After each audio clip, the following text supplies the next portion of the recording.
உண்மையை சொல்லணும்னா first half கொஞ்சம் டல்லு தான். யூஷுவலான எலிமெண்ட்ஸாக தான் இருக்கும். அந்த பர்டிகுலர் கேரக்டர் என்னென்ன பிரச்சனைகளை ஃபேஸ் பண்ணுறாங்க, அதை அவங்க எப்படி கோ த்ரூ பண்ணுறாங்கன்ற ஒரு விஷயத்துக்குள்ளே போய் அப்புறம் அந்த கேரக்டரே வந்து மறுமணத்தை பற்றி யோசிப்பாங்க. அதை வந்து அவங்க பையனே வந்து எதிர்ப்பான். அப்புறம் மறுமணம் வேணுமா வேணாமான்ற ஒரு குழப்பத்துக்குள்ளே போய் பையன் ஓகேன்றோம், அப்புறம் அம்மா வேணான்றாங்க. இப்படி போய் ஒரு கன்ஃபியூஷனில் போய் ஃபர்ஸ்ட் ஹாஃப் முடிஞ்சிடும். அப்புறம் செகண்ட் ஹாஃபில் தொடர்ச்சியாக பசங்க வந்து அம்மாவை கன்வின்ஸ் பண்ணிட்டே இருப்பானுங்க.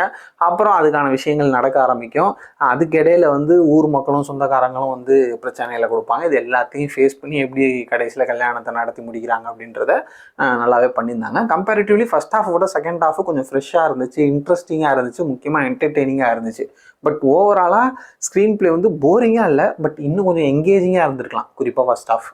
இந்த படத்தில் எனக்கு ரொம்ப ரொம்ப பிடிச்சிருந்ததே டைலாக்ஸ் தான்.